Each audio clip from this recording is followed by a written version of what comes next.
विधानसभा क्षेत्र के विधायक एवं हरियाणा वेयर हाउस के चेयरमैन नैनपाल रावत ने आज विधानसभा क्षेत्र के लोगों के लिए विशाल धन्यवाद समारोह व महाभोज का आयोजन किया।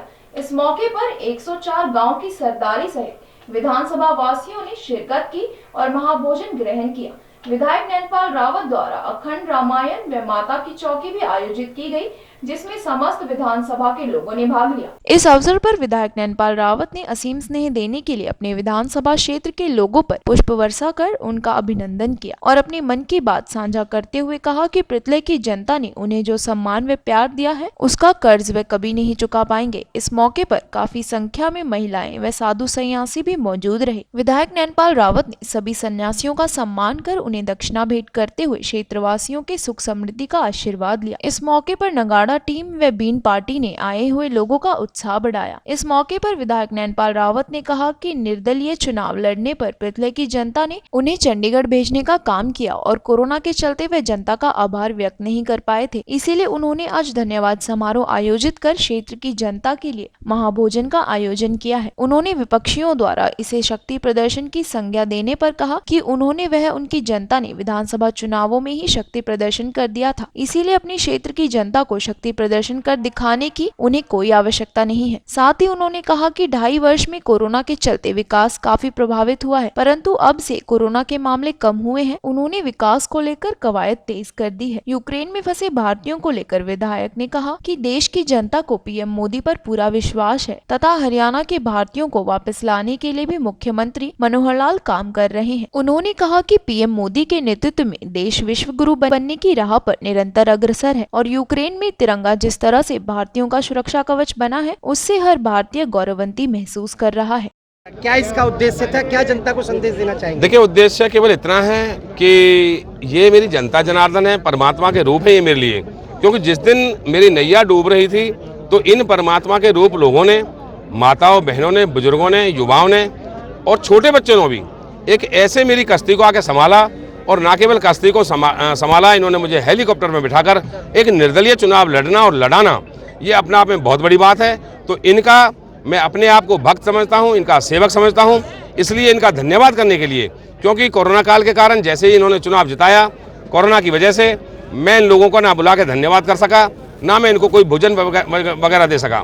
तो आज इन दोनों बातों के लिए पहले हमने परमात्मा का नाम लिया, कल ही हमने अखंड रामायण शुरू कर दी थी, सुंदरकांड के पाठ 108, और उसके बाद माता की चौकी करके इनको यहाँ बुला करके परमात्मा के रूप के साथ, क्योंकि परमात्मा का नाम मैंने इसलिए लिया, मेरे लिए परमात्मा भी पहले है, लेकिन पृथ्वी विधानसभा की जनता भी मेरी परमात्मा है, इसलिए इस परमात्मा रूपी जनता को भोजन करने के लिए बुलाया। धन्यवाद। 2 वर्ष हो गए कोरोना काल को हुए, अब आगे 3 साल का कार्यकाल आपका बचा है, क्या विजन है पृथ्वी क्षेत्र के विकास के लिए?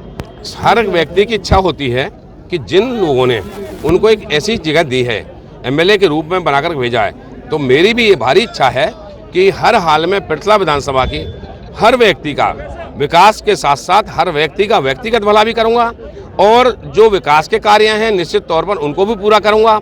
जिस चीज़ की इन्हें ज़रूरत है, स्कूल, शिक्षा, हॉस्पिटल, यूनिवर्सिटी, कॉलेज, हर चीज़ इनको व्यवस्था कराने का काम माननीय मुख्यमंत्री मनोहर लाल जी की मेहरबानी से, सरकार की मेहरबानी से करूंगा। सर, विपक्षी इस महाभोज को शक्ति प्रदर्शन बता रहे हैं। देखिए, शक्ति और शक्तिशाली, ये मेरे पृथ्वी विधानसभा के लोग, वैसे भी राजनीति में कोई भी व्यक्ति वो शक्तिशाली ही होता है जिसको जो लोग जिताते हैं। तो ये इनकी शक्ति को तो उस दिन दिखा दिया था मैंने, जिस दिन मेरी टिकट कटी थी, मेरी नैया डावाडोल थी। इन्होंने तो अपनी शक्ति का प्रदर्शन उस दिन कर दिया था, इनको शक्ति दिखाने की जरूरत तोड़ना, ये तो शक्ति को दिखा चुके 2 साल पहले। और निर्दलीय चुनाव जिताना, रिकॉर्ड वोटों से जिताना, तो ये पृथ्वी के लोग इतने, इन्होंने सोचा कि अनपढ़ लोग हैं, समझ नहीं है, ये हर चीज़ जानते हैं और तोलते भी हैं, लेकिन बोलते नहीं हैं, ये मशीनों के माध्यम से बोलते हैं। तो इन्होंने 16,000 की रिकॉर्ड जीत मुझे दी है, इसलिए आज इनको एक अभिनंदन के रूप में, इनका स्वागत करने के रूप में और भोजन कराने के लिए आज मैंने यहाँ बुलाया है। और इनको, उन लोगों को जो शक्ति की बात करते हैं, तो ये तो नैनपाल के साथ भाई की तरह, पिता की तरह, परमात्मा की तरह खड़े हैं, तो इनकी शक्ति तो ये पहले दिखा चुके हैं और आगे भी जरूरत पड़ेगी तो वो शक्ति दिखा देंगे। सर, पृथ्वी विधानसभा क्षेत्र सहित पूरे फरीदाबाद में बहुत सारे भारतीय ऐसे हैं बच्चे जो यूक्रेन पढ़ रहे हैं। yes. तो ऐसे में सरकार से उन बच्चों को उनके घर लाने के लिए किस तरह से आप बातचीत कर रहे हैं? देखिए, जब से माननीय मोदी जी की सरकार इस देश में बनी है, मैं समझता हूँ कि विकास के साथ साथ जो भी सामाजिक चीज़ें हैं, हर प्रकार का सामाजिक उत्थान हमारी प्रदेश की और देश की जनता का किया है।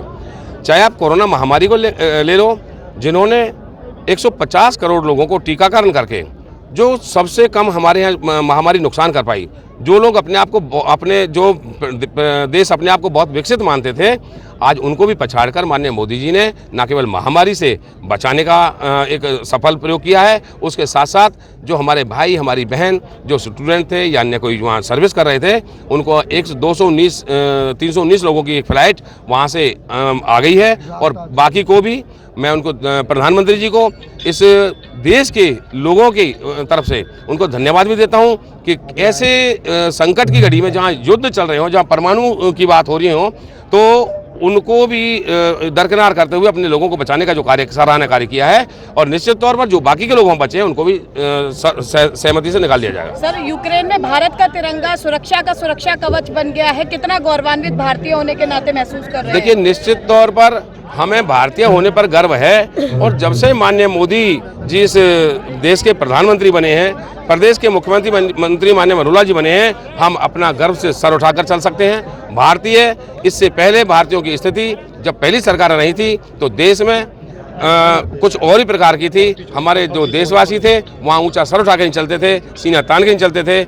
मैं मानता हूँ कि जो 56 इंच की छाती माननीय प्रधानमंत्री जी बताते थे, निश्चित तौर पर 56 इंच की छाती को दिखाकर एक से एक बड़ा काम करते हैं और आज दुनिया के देशों में भारत को आगे की तरफ ले जा रहे हैं। और मैं जल्दी ये आपको बता देना चाहता हूं कि जल्दी ही भारत विश्व की शक्ति बनेगा, विश्व का केंद्र बनेगा और एक बहुत बड़ी शक्ति बन करके मोदी जी के उस नेतृत्व में उभरेगा। क्षेत्र औद्योगिक क्षेत्र के रूप में जाना जाता है, क्या प्लानिंग है आपके यहाँ के युवाओं को रोजगार देने की? क्या प्लानिंग? देखिए, पहली बात तो जो 75% का कानून है वो हमारी सरकार ने बना दिया है प्राइवेट कंपनी के लिए भी, और कंपनियों को भी बहुत सारी चीज़ों की ज़रूरत है, सड़क की, सीवरेज की, कनेक्टिविटी की, ये सारी चीज़ें उनके लिए करा रहे हैं। और निश्चित तौर पर जो युवा हमारा प्राइवेट कंपनी में काम करना चाहता है उसको उसमें समायोजित किया जाएगा, जिस पद के लायक होगा उस पद पर उसको लगाया जाएगा।